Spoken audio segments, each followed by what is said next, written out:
Palcast, red de podcasters. Bienvenidos a nuestro podcast, Diseño y Arquitectura, Conceptos, Tendencias y Especialidades. Mi nombre es Melissa Elvers, soy arquitecta peruana y me desarrollo en el rubro de diseño arquitectónico y diseño interior. En este espacio se busca profundizar y reflexionar en diversos temas del rubro a través de conversatorios y entrevistas con diferentes especialistas. Hoy nos acompaña Marco Pacheco, director de la empresa Arve Perú, empresa dedicada al diseño y la ejecución de techos verdes y jardines verticales. Marco, bienvenido. Antes de comenzar, cuéntanos por favor un poquito más de Arve. ¿Hace cuánto tiempo trabajan y quiénes conforman el equipo? Hola Melissa, gracias. Arve este año cumplió 11 años en el mercado. Esto lo empecé con mi socia y esposa, la diseñadora industrial Vivi Mobanese, que actualmente es la gerente comercial de la empresa. Actualmente somos un grupo aproximado de 30 personas, entre arquitectos, diseñadores, paisajistas, bueno, y todo el equipo también que nos da soporte en la parte administrativa, logística, y la parte de operaciones que involucra a nuestra gente y personal de instalaciones y mantenimiento, ¿no? Buenísimo. ¿A qué se le conoce como techo verde? El techo verde es una cubierta que podría estar en cualquier superficie horizontal, una azotea, una terraza, un balcón, techo que no tiene uso o que ahora normalmente se prestan muchos techos para generar espacios verdes, ¿no? Que porta una cubierta vegetal, ¿no? A eso se le conoce como un techo verde. ¿Y qué se necesitaría para instalar un techo verde? Lo primero, tener un cálculo estructural de ser necesario, ya que el techo verde representa una carga para las estructuras. Luego, básicamente, el sistema de un techo verde funciona como una tina. Tienes que tener un sistema de drenaje o desagüe con pendientes dirigidas hacia este desagüe, dándole la posibilidad de drenar al techo. Y bueno, y una superficie donde colocarlo, es decir, no solamente el área, sino poder contenerla con muros, jardineles, dependiendo de la configuración un poco del diseño, ¿no? Lo ideal no es un requerimiento específico, pero lo ideal es que tenga un sistema de riego automatizado. ¿Y cómo se compone el techo verde una vez que ya tienes esta losa donde lo vas a colocar? La primera capa es la impermeabilización. Podría decirse que es la capa más importante, es la que nos protege del agua y contiene el sistema vivo, el sistema del techo verde en general, ¿no? ¿Ustedes recomiendan algún tipo de impermeabilización que sea recurrente o dependiendo del tipo de techo verde que van a hacer? En el mercado hay diferentes tipos de impermeabilización. Lo que es importante tenerlo claro es que hay un mundo muy grande en la impermeabilización, pero hay un mundo en la impermeabilización de los jardines, de las cubiertas secas, de las piscinas, de las cisternas. Son cosas muy específicas. Con el tema de los jardines, existen tipos de impermeabilización.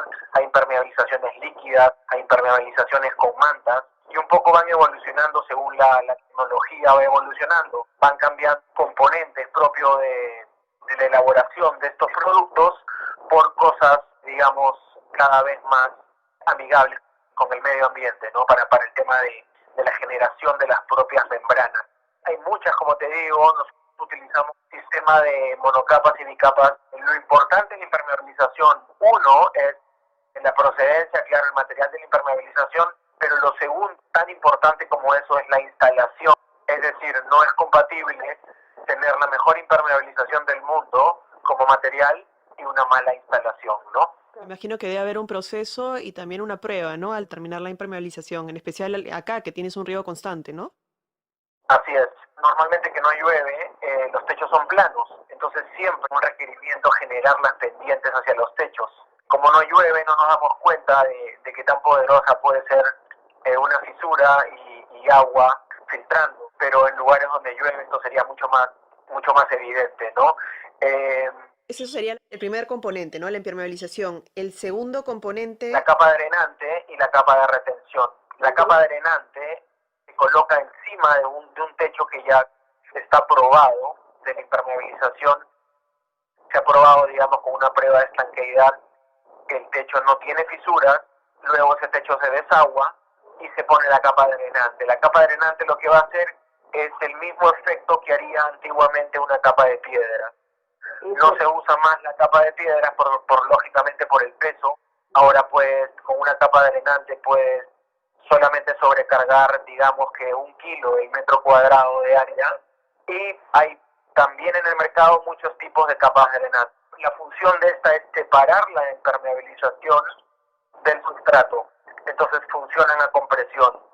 Es decir, va a existir una cámara de vacío, una cámara de aire, para poder separar la impermeabilización del sustrato, que es la capa, digamos, de suelo para las plantas, ¿no? ¿Y ustedes recomiendan alguna en particular ahora? Nosotros utilizamos una que es una especie de tecnopor, tiene agujeros, entonces esta masa que tiene 4 centímetros, imagínate, te permite tener como una cápsula de 4 centímetros entre tu impermeabilización y el sistema. Pero hay también en otras alternativas geodrenes planares, que son capas más cortas de 6 milímetros, que también cumplen con la capa drenante. Encima de esta capa drenante tienes la capa de retención, que es una especie de bolsa o saco, que justamente lo que hace es que la tierra no pase y solamente pase el agua residual excedente del sistema de riego, ¿no? Genial. ¿Cuál sería el siguiente componente entonces del techo verde? Tenemos impermeabilización, capa drenante y capa de retención. Correcto. Entonces la capa de retención lo que hace es retiene justamente todo el sustrato.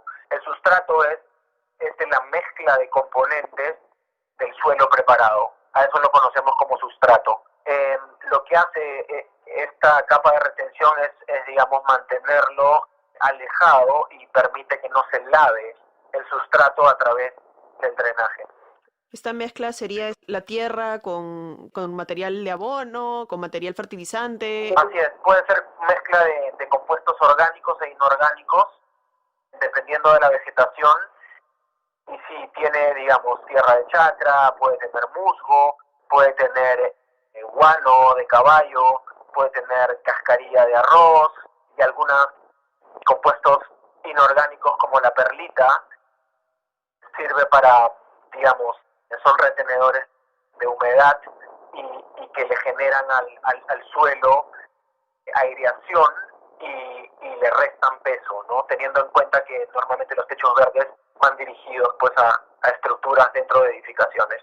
Y este sería casi el último elemento. Después lo que viene vendría a ser ya la vegetación. Así es. Con la vegetación concluiríamos después del sustrato con un techo verde regular. Lógicamente después de la vegetación hay una quinta capa que sería el sistema de riego automatizado, que normalmente se coloca después de sembrar, ¿no? Y en la vegetación hay un mundo amplio también en esta área, desde lo que quiera el diseño, ¿no? ¿Qué especies de vegetación recomiendan instalar en los techos verdes? Se pueden instalar desde árboles hasta cubiertas de gras, un poco dependiendo, como te decía, del cálculo estructural o del propio diseño o de la capacidad de carga. Nosotros vamos por la línea de siempre de plantas nativas y utilizar plantas nativas y adaptadas, ¿no?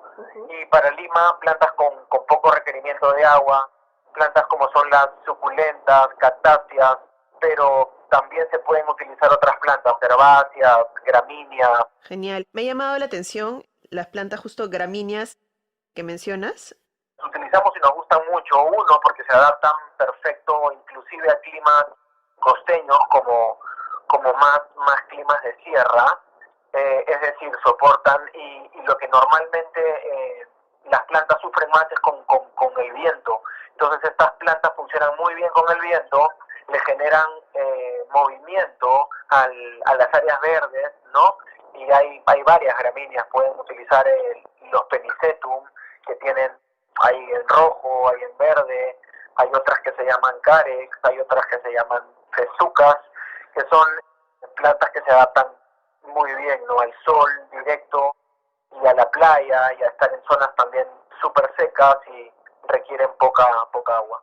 ¿Cuánto de profundidad de tierra o sustrato se requiere mínimo para la instalación del techo verde? Sí, dependiendo de la capacidad que tengas, en 10 centímetros puedes utilizar una cubierta de gras o de cubresuelos o herbáceas pequeñas. Aquí podrían aplicar inclusive cultivos pequeños como autocomestibles, perejil y hierbas aromáticas y algunas medicinales. 25 a 30 centímetros ya puedes ir un poco creciendo en la utilización de ciertos arbustos más grandes y algunos plantones. Y, por ejemplo, ya para un árbol ya debes contenerlo mínimo en 80 a 100 centímetros de sustrato en altura mínimo, ¿no? Sí, con 10 a 15 centímetros, dependiendo, porque tú sabes, hay algunas plantas que también crecen abajo de tierra, pero plantas tipo la menta, la hierbabuena, eh, ¿no? Algunas como el cedrón, no sé, son plantas de raíces cortas que, que crecen para arriba, la albahaca, por ejemplo, y que tienen rebrote, entonces uno las puede ir podando y la planta va a ir, digamos, brotando nuevamente, ¿no? Entonces generas también un poco de autosostenibilidad en lo que siembras también. A mí me gustan mucho los cubresuelos porque no requieren poca agua y el mantenimiento también es sencillo. ¿Qué planta específica de cubresuelo suelen usar ustedes? ¿Cuál es la que recomiendan? Para Lima, que es donde los dos residimos, por ejemplo, ¿cuál podría ser una buena especie de cubresuelos? La aptemia verde, por ejemplo, es una opción que es muy utilizada, inclusive funciona muy bien para la playa o para áreas, digamos, muy duras, ¿no? Pavimentos muy duros o con poco espacio. Este cubresuelo te puede funcionar en los 10 centímetros y como tiende a arrastrarse y a crecer, se descuelga y genera una bonita masa verde, ¿no? En cuanto al mantenimiento del techo verde, ¿en qué consistiría? En el techo verde, el tratamiento es como un jardín plano, ¿no? En el tema de las plantas y en el control fitosanitario de las mismas, que es el control de plagas y enfermedades, es exactamente igual que en el campo, ¿no? Además de la propia nutrición de la planta, claro. Pero en los techos verdes lo que podría hacerlo diferente es que también se implementan sistemas de controles para la inspección de bordes, que es donde normalmente podrían reportarse desprendimientos o fisuras por las erosiones que tienen los pavimentos contra los techos verdes. Lo mismo, se pueden hacer inspecciones desde las áreas bajas para ver si hay filtraciones, normalmente en los sumideros, que son puntos de control y, digamos, de ruta crítica para las inspecciones, y superficialmente los drenajes, es decir, donde están los sumideros, nosotros tenemos, digamos, registros de inspección para poder verificar normalmente abriendo una tapa que el sistema de drenaje está funcionando correctamente, ¿no? ¿Cada cuánto se recomienda realizar estas inspecciones? Ustedes mismos las pueden hacer, ¿verdad? Sí, nosotros, pero igual los clientes también pueden o cualquier otro, dependiendo lógicamente del tamaño y la complejidad del techo verde, ¿no? Si bien el tema de tener un sistema automático favorece el tema del riego, el control, el cuidado, los gastos, también involucra pues tener una cierta control de eso, porque como cualquier sistema podría fallar, ¿no? Entonces es importante, por lo menos una vez cada 15 días, tener un control visual de ese techo y muchos techos con una sola vez al mes de un buen mantenimiento sería suficiente. En cuanto a los beneficios de los techos verdes, ¿qué beneficios nos puedes comentar? Claro, en el tema de los beneficios, como sabemos, igual las plantas tienen muchos beneficios. El hecho de traerlas y de hacerlas convivir dentro de las edificaciones va a sumar mucho más. La parte medioambiental sobre todo, porque digamos estas tecnologías están dirigidas un poco para contrarrestar eso, ¿no? El tema de la contaminación, el cambio climático, tienes ahí la parte de beneficios ambientales, que son generadores y reguladores de temperatura. Desde la parte igual ecológica, el hecho de trabajar con las plantas también es un plus. Lógicamente en la parte estética, ya como composición, como alternativa, en la parte arquitectónica, en la parte psicológica, mejoran los estados de ánimo y el rendimiento de las personas. Es decir, por donde lo veas, los beneficios de tener techos verdes dentro de las edificaciones tiene un gran impacto, ¿no? Ahora cuéntanos, por favor, un poco de los jardines verticales. ¿Cómo definirías un jardín vertical? ¿En qué consiste un jardín vertical? Un jardín vertical es un sistema que porta plantas en planos verticales. Normalmente se aplican pues en muros, en frisos, en tabiques, en fachadas, en ductos. Normalmente se usan para pues compensar la construcción un poco de la masa dura y un poco suavizarla, si se puede decir así, con la parte natural, ¿no? ¿Qué se necesita para instalar un jardín vertical? Básicamente un sistema de drenaje que estaría ubicado al pie del jardín vertical. Puede estar a manera de una zanja o a manera de una jardinera, o se puede colocar una bandeja colectora. Adicionalmente, como segundo punto, se necesita un sistema de riego automatizado. Acá sí es un poco más específico, porque un techo verde, al ser más accesible, se puede regar a mano y qué sé yo, pero un jardín vertical, normalmente por la condición de verticalidad, requiere un sistema de riego automático que se programa en función de la ubicación del jardín. ¿Es como un riego por goteo? ¿Es algo similar? Así es un sistema de riego por goteo que está distribuido en una red a través del sistema. Es bueno decir que hay varios sistemas, hay muchos sistemas de jardines verticales, ¿no? Y un poco se han ido adaptando y cada uno tiene pros y sus contras. Estos sistemas de riego normalmente en algunos lados pasan insertados dentro o fuera de los propios sistemas, ¿no? Y los jardines verticales se instalan en exteriores y en interiores, ¿verdad? Pueden estar en un lugar de completa sombra. Tenemos muchos jardines verticales en oficinas, por ejemplo, que están completamente climatizadas, no tienen iluminación natural, no tienen ventilación natural, pero para este caso de jardines, que son, digamos, los más difíciles de mantener, número uno, tienes una relación de plantas más corta que puedes utilizar. Número dos, necesitas tener y estar atento a ciertas condiciones, como que los inyectores del aire acondicionado no estén directos a las plantas. También es importante la iluminación. El hecho de que no reciban luz solar tiene que estar compensada por tener una iluminación especial que pueda nutrir a las plantas, ¿no? Y hay sistemas de iluminación especial para las plantas que funcionan como la luz solar. Entonces a la planta la engaña. Al tomar los rayos ultravioletas puede hacer fotosíntesis. Es iluminación LED, pero ya hay tecnologías dirigidas para, por ejemplo, son como las luces de invernaderos, ¿no? Para plantas. Y en estos jardines verticales, ¿qué especies recomiendan utilizar, ya sea en los de interior o en los de exterior? O sea, me imagino que son diferentes dadas las condiciones, ¿no?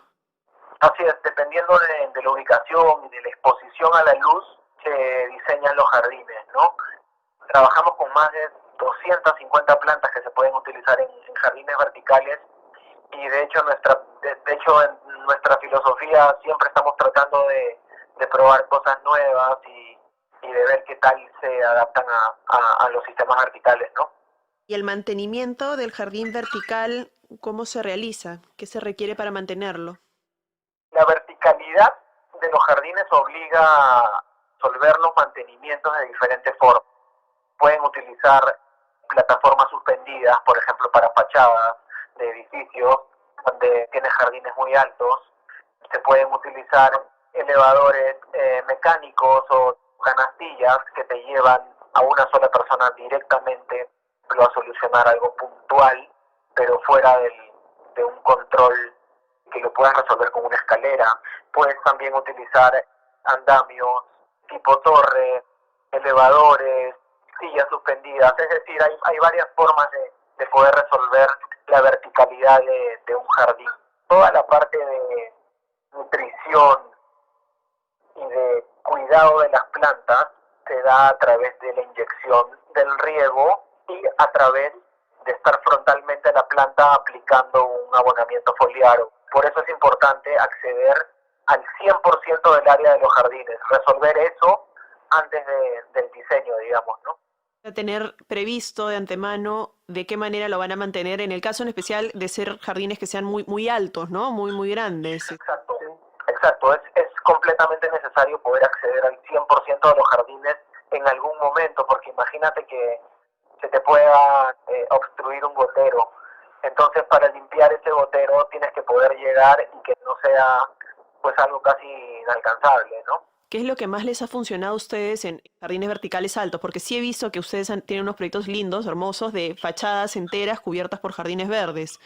¿Qué cosa usan en esos casos que en verdad vean que es una buena solución? Sí, utilizamos en nuestras fachadas más grandes utilizamos andamios suspendidos, donde tenemos, digamos, canastillas corridas con motor y 3, 4, 5 personas pueden, dependiendo del ancho del jardín, pueden subir a la vez. Entonces, digamos, comienzan arriba y van bajando y, digamos, van avanzando con el mantenimiento frontal, ya sea la parte de abonamiento o la poda o el cambio de alguna planta o la revisión de un gotero, pero con estos sistemas de andamio suspendidos tienes que tener la posibilidad de poner los equipos desde el techo. Por eso te digo que cada situación, cada obra, la parte de seguridad y de instalación se prediseña normalmente también con algún especialista de seguridad, y es que hubiese el caso. Cuando son edificios muy grandes, donde hay fachadas, cosas complicadas, hay empresas que hacen evaluaciones con la parte del propio mantenimiento y limpieza del edificio, ¿no? Y en cuanto a estos jardines verticales, los beneficios son muy similares, me imagino, al de los techos verdes. Así es, son similares. El hecho de tener plantas más pequeñas, digamos, un techo verde podría aportarte mucho más climáticamente porque tiene una capa de suelo que está generando el aislamiento térmico y acústico con relación al otro piso, digamos. Genial, Marco. Muchas gracias por la información. Me encanta su trabajo y me encanta el beneficio e impacto que tiene en el entorno. Muchas gracias por acompañarnos hoy. De todas maneras, conversamos en otro momento de algún tema relacionado. Más bien, déjanos por favor un contacto donde podamos ubicarlos para poder tener sus servicios. Gracias, Melissa. Yo feliz de acompañarlos. Muchísimas gracias por la oportunidad. Nuestro correo es info@arbchicae.com.pe. El celular es 9987-936-112. Perfecto, muchas gracias. Entonces, hasta la próxima. Gracias por escucharnos. Pueden suscribirse al podcast para recibir los siguientes episodios a través de Spotify, Google y Apple Podcast. Agradecemos a Palcast, red de podcasters, por sus servicios. Pueden también seguirme en redes sociales como Melissa Elvers Arquitectura o contactar al siguiente correo info@melissaelvers.com.